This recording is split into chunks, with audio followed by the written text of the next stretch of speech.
شافي مثل عين.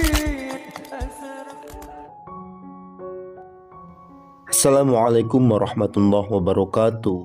Dan pada video kali ini kita akan mengisahkan tentang Jabal Qaf ataupun Gunung Qaf, gunung yang tersembunyi dan paling misterius di bumi. Di muka bumi terhampar lautan, gunung, dan lembah dengan jumlah yang hampir tidak terhitung. Saking banyaknya, begitu pula dengan gunung-gunung di muka bumi ini, sangatlah banyak, oleh yang terkecil sampai yang terbesar. Tapi ada satu gunung yang diciptakan oleh Allah secara misterius dan konon merupakan gunung yang tersembunyi. Dan inilah misteri Gunung Jabal Qaf. Gunung tersembunyi dan paling rahasia di muka bumi. Konon, ada yang bilang Jabal Qaf adalah gunung yang terbesar dan merupakan induknya para gunung di seluruh muka bumi. Di mana gunung lain adalah urat-uratnya. Benar atau tidaknya, tentunya ada maksud dan fungsi tertentu yang hanya Allah yang mengetahuinya. Gunung Jabal Qaf diciptakan tersembunyi dan misterius. Tidak ada yang tahu apa dan di mana gunung tersebut, melainkan hanya beberapa orang saja yang Allah kehendaki. Banyak sekali pertanyaan mengenai Jabal Qaf, seperti apa bentuk dan ukuran Gunung Qaf itu, apa fungsinya di bumi, dan benarkah Jabal Qaf gunung terbesar di muka bumi? Dan mari kita simak dalam video ini.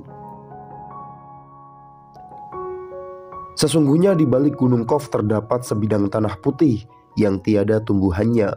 Luas tanah tersebut seperti luas dunia 7 kali. Di situ penuh sesak dengan malaikat, sehingga andai kata sebuah jarum dijatuhkan dari atas, niscaya terjatuh di atas salah satu dari mereka. Tiap-tiap tangan mereka memegang bendera yang panjangnya 40 farsah. Tiap bendera tulisannya La ilaha illallah Muhammadur Rasulullah. Tiap malam Jumat mereka berkumpul di keliling Gunung Qaf untuk merendahkan diri kepada Allah dan memohon keselamatan buat umat Muhammad SAW. Jika fajar subuh sudah terbit, mereka berdoa, "Ya Allah, ampunilah yang mandi di hari Jumat dan yang datang menghadiri Jumat." Mereka berdoa dengan suara tangis dan keras. Lalu Allah berfirman, "Wahai malaikatku, apa yang kalian kehendaki?" Mereka pun menjawab, "Kami berkehendak engkau mau mengampuni dosa umat Nabi Muhammad SAW." Allah menjawab, "Aku telah mengampuni mereka," jawab Allah. Bukit Qaf diciptakan oleh Allah dari zamrud yang hijau, sehingga warnanya berpengaruh terhadap warna biru langit. Yang sering dan selalu kita saksikan adalah bukit yang mengelilingi kesegenap penjuru pada urat bumi, agar bumi tidak bergerak berguncang. Dan ia dijaga oleh satu malaikat yang besar, kekar, dan kuat.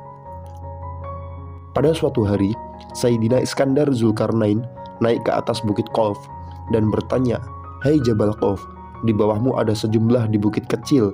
Coba ceritakan kepadaku kekuasaan Allah yang demikian itu."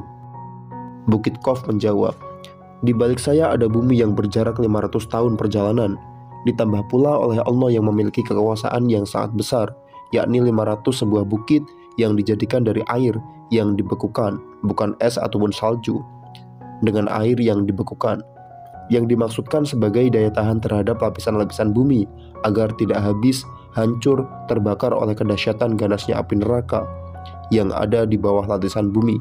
Dan dipanjangkannya di bumi itu gunung menjadi pasangannya, agar kamu tidak berguncang dan bersegeralah untuk mendapatkan ampunan dari Tuhanmu, serta mendapatkan surga seluas langit dan bumi yang disediakan bagi orang-orang yang bertakwa." Seluas langit dan bumi memberikan arti dua kelilipan langit berpasangan dengan bumi. Matahari berpasangan dengan bulan, siang dengan malam. Maha suci Allah yang telah menciptakan segala sesuatu berpasangan. Tidak dipastikan mengerti maksud berpasangan itu bagaimana. Tentunya luas, panjang, lebar, dan besarnya adalah sama Allah telah menciptakan 7 langit dan bumi.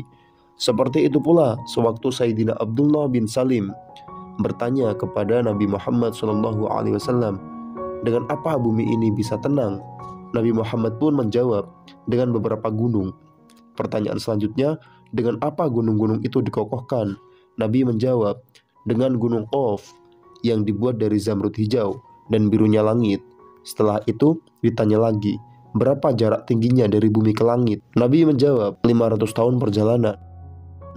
Pertanyaan selanjutnya tentang jarak antara perjalanan kiri dan kanannya, utara dan selatannya dari titik tengah.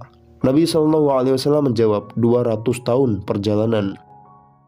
Dan ketika ditanyakan tentang penghuni bumi yang berlapis 7 itu, Nabi SAW menyebutkan penghuni lapisan ke-7 adalah para malaikat, penghuni lapisan ke-6 adalah iblis beserta bala tentaranya, penghuni lapisan ke-5 adalah setan, penghuni lapisan ke-4 adalah ular, penghuni lapisan ke-3 adalah anjing, penghuni lapisan kedua adalah jin, dan penghuni lapisan pertama adalah manusia. Allah Subhanahu wa Ta'ala berfirman, dan di bumi terdapat bagian-bagian yang mendampingi gunung Jabal Qaf. Menurut Syekh Muhammad Nazim Adil Al-Haqqani, sebuah gunung yang dikelilingi beberapa buah lembah dan bukit. Gunung ini terletak di antara daerah Jordania dan Arab Saudi. Ada juga yang mengatakan gunung Qaf terletak di daerah daratan Yaman, dan ada juga yang mengatakan gunung Qaf berada di sebelum Persia, dekat tembok Ya'juj dan Ma'juj.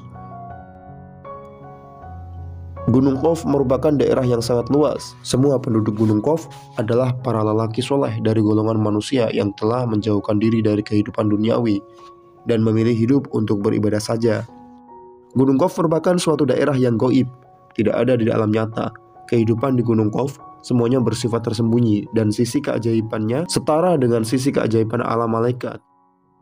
Konon tidak jauh dari Gunung Qaf tersebut terdapat sebuah pulau ataupun Pulau Al-Khabir, tempat bertemunya dua arus air laut dan sungai.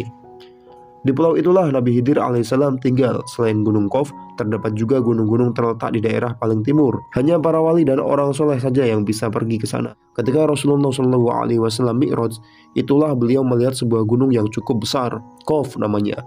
Ia berada di sebuah padang perak mengkilat yang menggemparkan. Di belakang gunung itu masih ada 70 gunung yang lain. Maka setelah Rasulullah sampai di sana, mereka dengan serta-merta mengucapkan salam seraya memuji atas kemurahan Allah Subhanahu wa Ta'ala yang telah mempertemukan mereka dengan Rasulullah SAW, serta menyatakan keimanannya kepada beliau. Siapakah kalian? Nampaknya kami belum pernah melihat kalian. Begitu sapa Rasulullah SAW di awal perjumpaan.